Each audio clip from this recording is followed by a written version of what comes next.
앞에 설명했듯이 반복문 안에 조건문이 있으면 조건문을 안 쓰는 방법은 없을까 고민해 볼 필요가 있다고 말씀드렸어요. 그거의 예로 요 문제를 하나 살펴보려고 그래요. 그래서 배열이 주어지는데 1년에 정수가 주어지는 거죠. 근데 다 더하는 건데 어떻게 더하냐면은 처음엔 플러스, 그 다음엔 마이너스, 그 다음에 플러스, 그 다음 마이너스 이렇게 해서 더하는 거예요. 교차합계라는 거예요. 그러면 이제 직관적으로 우리가 프로그램을 짜면 이렇게 짤 수가 있겠죠. 항상 이제 짝수인지 홀수인지 보고 하나는 i를 더하고 다른 건 마이너스 i를 더하면 돼요. 그래서 조건문이 들어간 거죠. 선택 연산자 쓰되 조건문인 거예요. 근데 아까도 봤듯이 짝수일 때 호수일 때 나눠야 되는 거니까 이제 이런 식으로 짝수일 때와 호수일 때를 나눠서 계산할 수가 있습니다. 그럼 조건문이 없어지는 거죠. 그 방법이 있고 또 하나의 방법은 이제 항상 1이라는 애를 둬서 이 1을 1 마이너스 1로 바꿔가는 거죠. 그래서 얘를 항상 마이너스 1로 곱해주면은 1이었다가 그 다음에 마이너스 1, 그 다음에 1, 마이너스 되니까 항상 이렇게 하면은 이제 조건문이 없어지죠. 얘는 조건문을 없앤 대신에 변수를 하나 더 사용한 거고요. 얘는 나눈 거고. 그래서 이렇게 할 때 이제 이런 방법 또 이런 방법 1 또 마이너스 반복되는 거 이것도 은근히 쓰일 때가 있거든요. 요 기법도 그것도 좀 알아두시면 다 알고 있는 거죠. 그렇죠? 뭐 알아두시면 되겠고 여기들이 있는데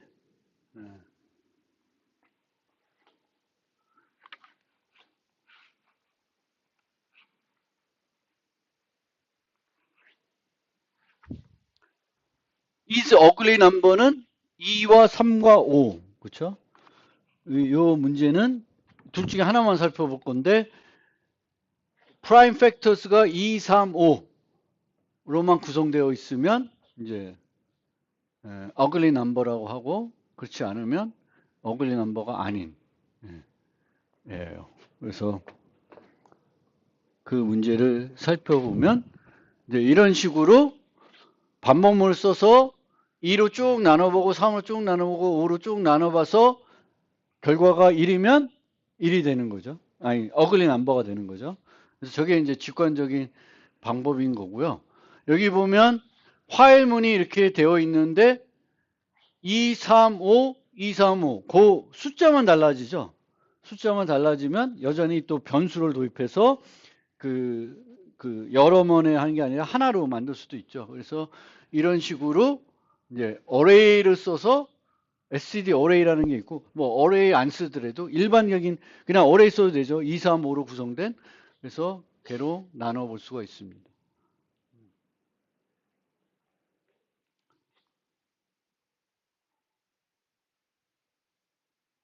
요거는 약간의 뭔가 더 들어온 거죠. 그래서 이걸 기계적으로 바꾼 거고 얘는 그 안에서 이제 얘로 나눴을 때 안 나눠지면은 플러스 플러스 i를 진행시키는 그런 방법을 쓰고 있습니다.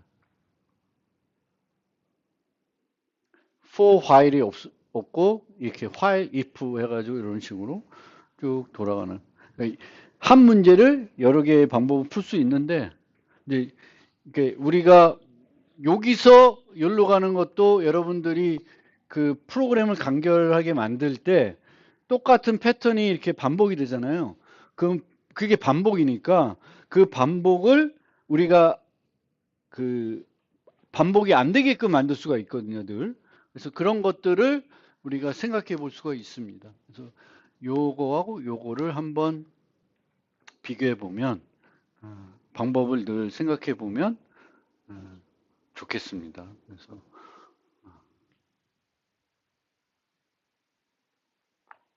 그렇게 됩니다. 자, 7장으로 넘어가겠습니다. 여기까지가 중간 시험 범위예요. 그리고 여기까지가 이제 객체 지향과 조금 관련이 없는 C++에 있는 것들을 설명드리고 있는 거예요. 그래서 C와 어떤 차이가 있고 새로운 문법들이 뭐가 있고 또 뭐 여러분들 알고 계셨을 거지만 제가 추가적으로 설명드린 것들이 있는 그런 거가 되겠습니다. 그래서 8장부터는 이제 객체장 얘기가 좀 나오고 또 끝에 가면은 이 객체장 얘기는 아니지만 C++의 좀 고급 내용들을 시간이 되면 소개하고 시간이 부족하면 소개는 못할 수도 있지만 시간이 되는 데까지 한번 나가보겠습니다. 그래서 마지막으로 살펴볼 것이 함수입니다. 그래서 프로그램에서 최소 실행하는 단위는 함수예요. 그 여전히 객체지향으로 넘어가더라도 최소 실행 단위는 함수인데 어떤 차이가 생기냐면은 객체지향에서는 객체가 중심이 됩니다. 객체의 메소드로 호출하는 거거든요. 객체를 만들고 객체의 메소드. 근데 그 이전에는 그냥 함수가 있고 계속 함수들을 반복적으로 우리가 호출하는 형태로 그 프로그램이 구성이 되는 거죠. 우리가 함수를 사용하는 이유는 복잡성을 줄여줍니다. 기본적으로 우리가 문제를 해결할 때 많이 사용하는 방법은 분할정보법이라는 거죠. 쪼개서 해결하는 거예요. 그 문제를 통으로 해결하는 게 아니라 나누어서 각 나눈 부분을 해결해가지고 합쳐가지고 해결하는 그런 방법이 있는데 그 나눔을 해주는 게 바로 함수가 되는 거죠. 우리가 큰 문제를 풀 때 글을 쓸 때도 서론, 본론, 결론이 있는 거잖아요. 그래서 그렇게 나누듯이 함수로 나누는 거고요. 두 번째 중요한 게 코드 중복을 줄이기 위한 것입니다.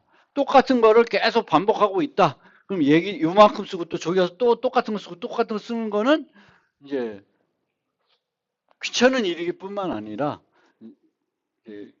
그 프로그램도 커지고 이제 문제가 생기죠. 그래서 이제 코드의 중복을 줄이기 위해서 반복되는 것들을 함수로 만들고 그 함수들을 필요한 곳에서 호출해서 사용을 하는 거죠.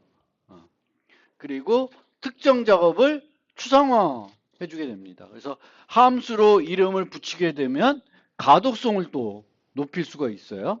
그리고 추상화해 놓기 때문에 이제 이 안의 내용은 언제든지 우리가 바꿀 수가 있습니다.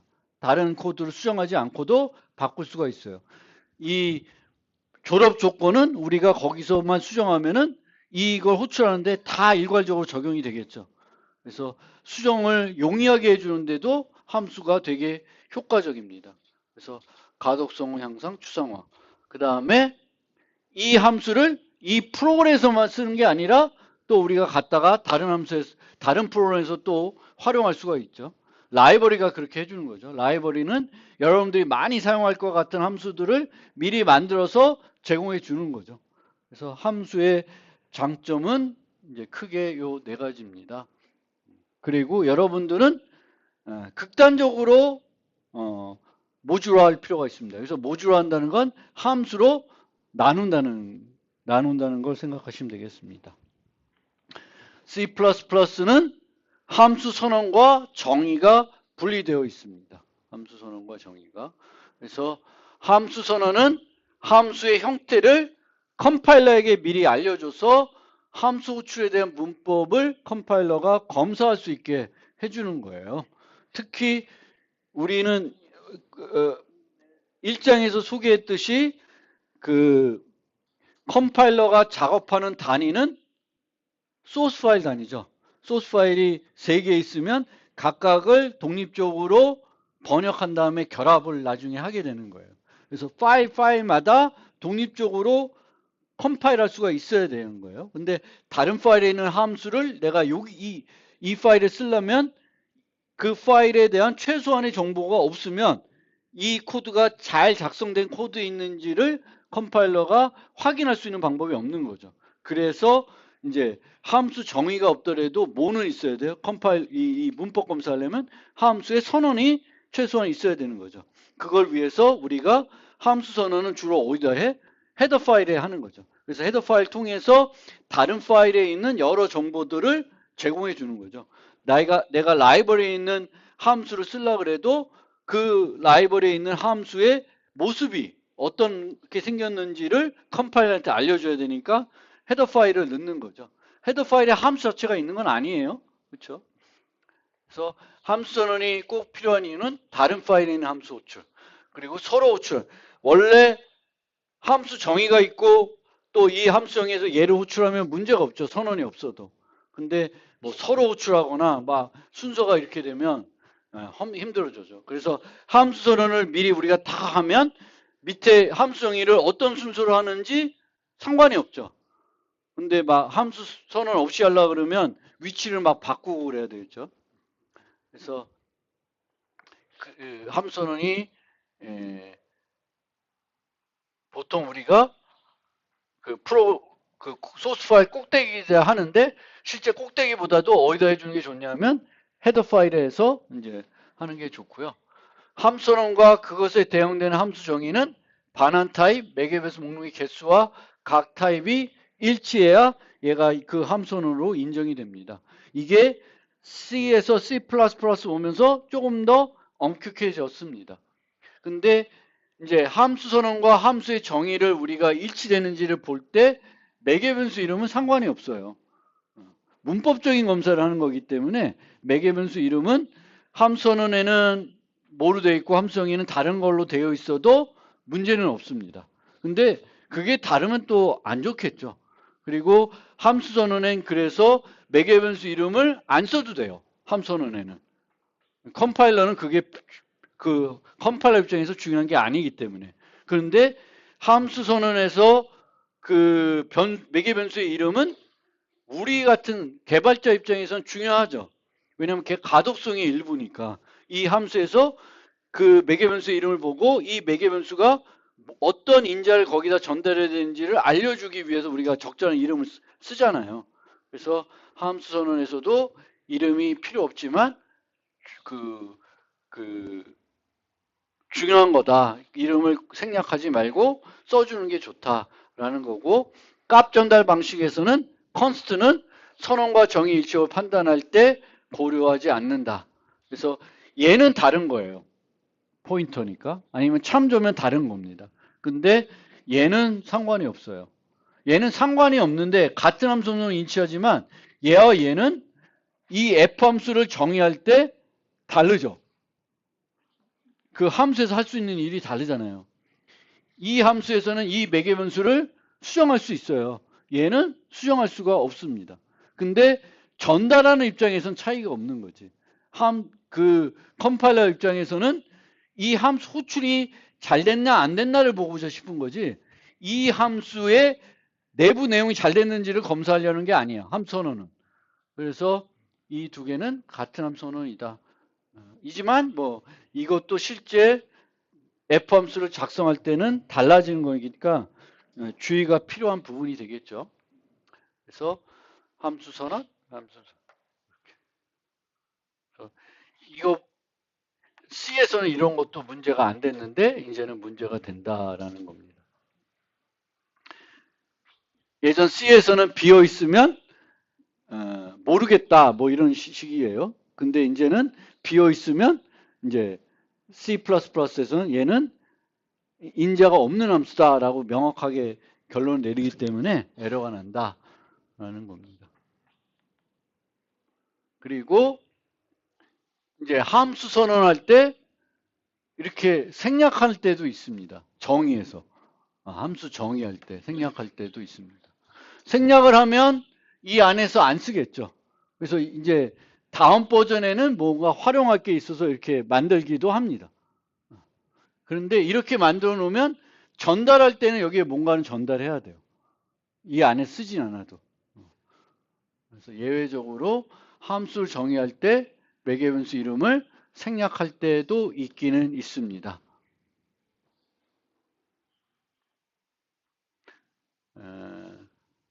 14부터는 오토를 반환 타입에 쓸 수 있고 20부터는 이제 매개변수에도 오토를 쓸 수 있는데 요 관련해서는 이제 슬라이드 38에 가서 설명드리겠습니다. 이건 범용함수를 정의하는 꼴이 되겠습니다.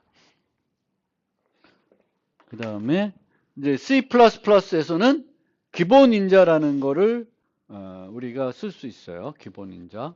그래서 이 기본 인자는 선언에다 하는 거예요. 선언에다가. 정의에다 하는 게 아니라. 근데 정의만 있으면 정의에다 해도 돼요. 근데 정의와 선언이 있으면 선언에만 하게 되어 있습니다. 왜냐하면 이 기본 인자는 어떨 때 필요해요? 컴파일러가 함수 호출이 잘 되어 있는지 아닌지 문법 검사할 때 반드시 필요합니다. 왜냐하면 얘도 에러가 안 나는 거죠. 원래는 인자가 있으면 여기에 반드시 뭐가 있어야 돼요? 매개 변수가 하나면 여기에 인자가 전달돼야 되죠. 근데 기본 인자가 있으니까 없으면 그 인자로 뭘 쓰는 거예요? 1을 쓰겠다는 거죠. 얘를 요거를 F1로 바꿔 놓는 거죠. 컴파일러가. 그렇기 때문에 선언에 반드시 그 기본 인자를 써야 되겠고, 기본 인자는 뒤에 있는 것만 가능해요. 뒤에다만. 이렇게는 안 돼. 얘는 기본 인자 안 쓰는데 앞에다만 쓰면 이렇게는 안 돼요. 그래서 중간만 비워놓는다든지 그런 게 안 되고, 5개가 있으면 끝에서 2개는 기본 인자 쓸 수는 있어요. 근데 끝에 1개 쓰고 중간에 어딘가 쓰고 이렇게는 안 돼요. 왜냐하면 그렇게 쓰면은 이거를 어떤 3개를 어디다가 매칭 시킬지를 컴파일러가 알 수가 없잖아요. 그래서 컴파일러가 할 수 있게 해주려면은 기본 인자들은 끝에 있는 것들만 해야 되고 앞에서부터 채워 나가는 거예요.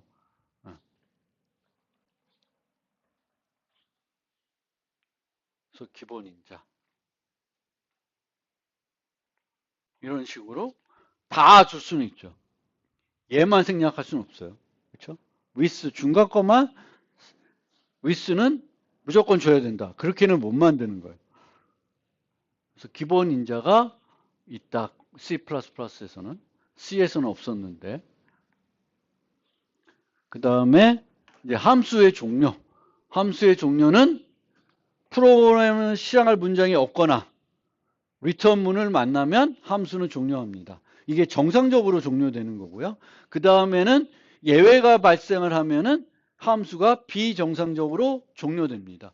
그리고 우리는 이 예외를 내가 호출한 함수 때문에 발생할 수도 있지만 내가 예외 처리를 하기 위해서 수로문이라는 걸 써서 예외를 발생할 수도 있어요. 그러면 프로그램은 그 함수는 그 위치에서 종료됩니다.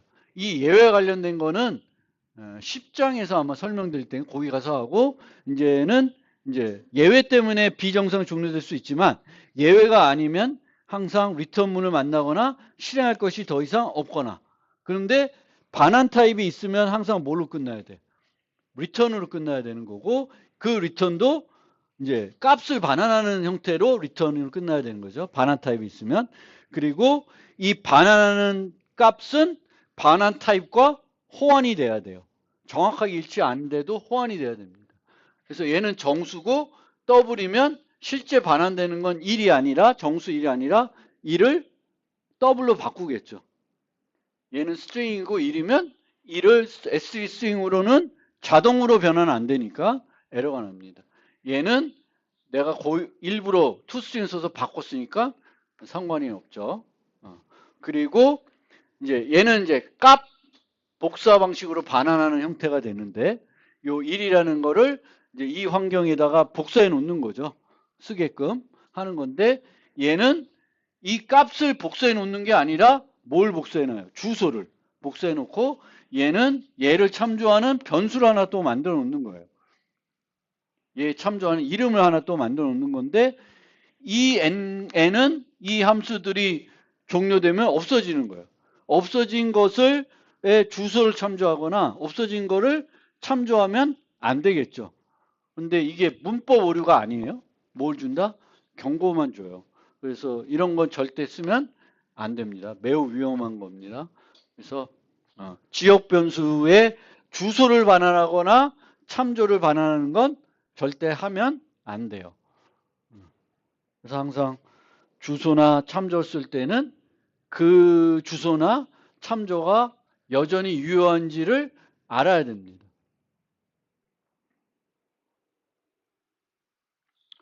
호출 과정에 대한 이해.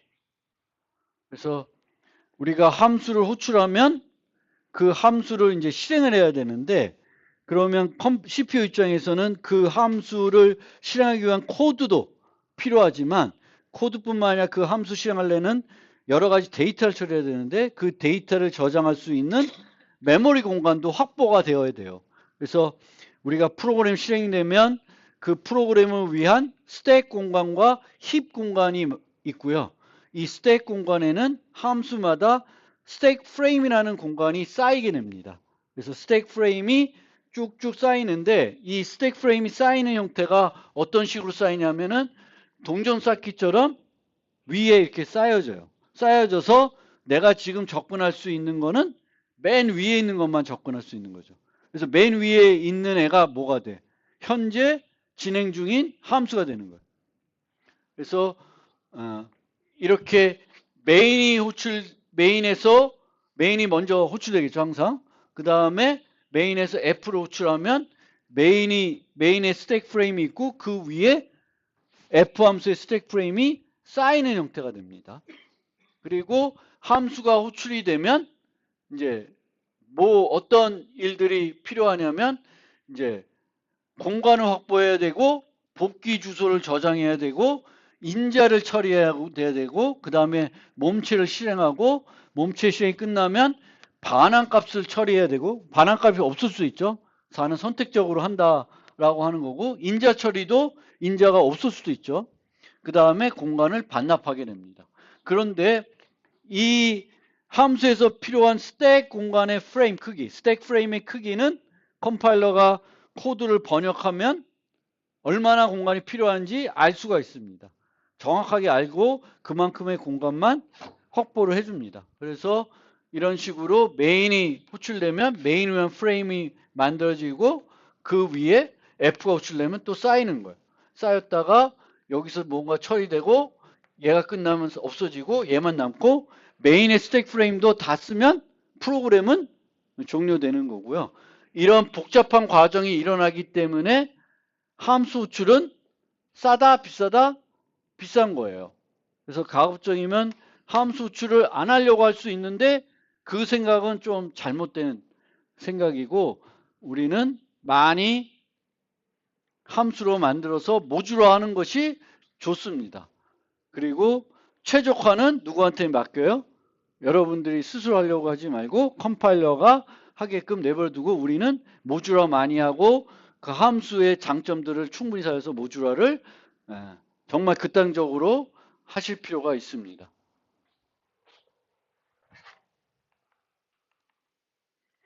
그래서 오늘은 요 예지까지만 살펴보고 목요일날 그 함수를 한번 마무리해 보겠습니다.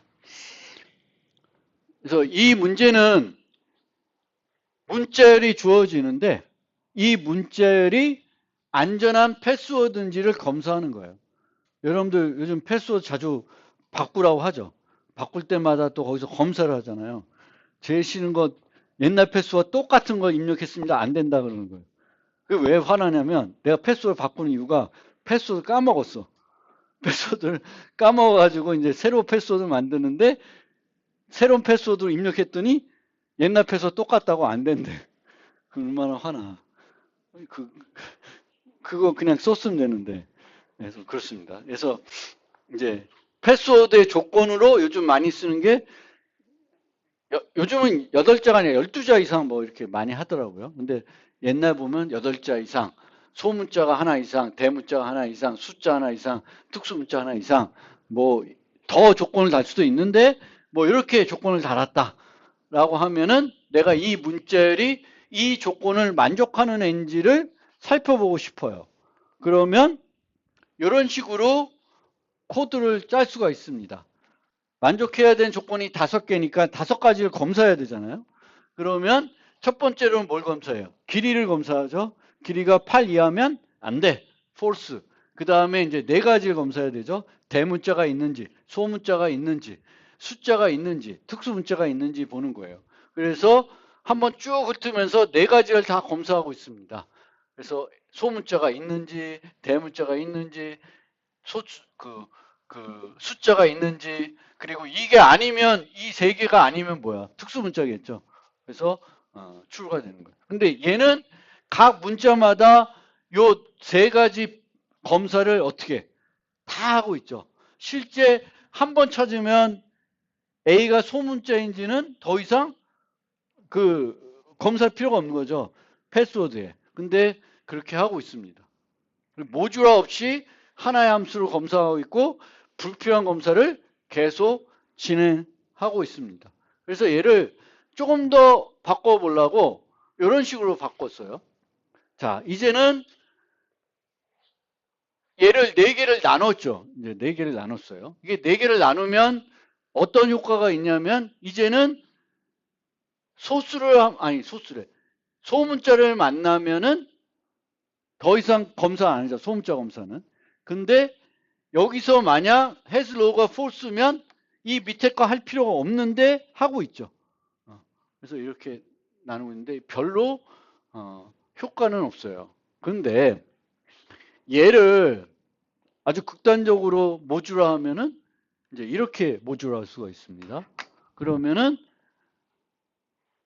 소문자인지를 검사하는 파트, 대문자인지를 검사하는 그 코드, 그 다음에 숫자가 있는지 검사하는 코드, 그 다음에 특수문자인지를 검사하는 코드가 있어요. 그러면 원래 우리가 만들었던 이 스퀘어 패스는 어떻게 바뀌냐면 이렇게 바뀌어요. 이렇게 바뀌면 얘가 되게 간결하게 바뀌었죠. 그렇죠? 그러면서 아까 거하고 요거하고 봤을 때 어떤 차이가 있냐면 얘가 8 이하야. 그럼 밑에 해 안 해? 안 하죠. 그 다음에 8보다 같거나 커요. 그럼 has low를 하죠. 근데 has low가 false야. 해 안 해? 안 해요. 그러니까 이것들을 이러한 식으로 만들어서 여기에 또 if is low가 has low가 false면 return 하는 것보다는 이런 식으로 다 모듈하는 게 훨씬 좋아요. 극단적으로 하는 게 좋고 실제 그러면 우리는 이렇게 짜도 아마 얘가 또 컴파일러는 여기다가 인라인 해놓을 수도 있어요. 이 코드들을 되게 효과적으로 호출하는 형태가 아니라 그래서 극단적으로 모듈화를 많이 하는 게 좋아요. 그래서 제가 봤던 책 중에 하나가 뭐가 있냐면 Five Lines of Code라는 게 있어요. 그 책은 뭘 주장하냐면 함수의 길이는 5줄이어야 된다. 5줄 넘으면 안 된다.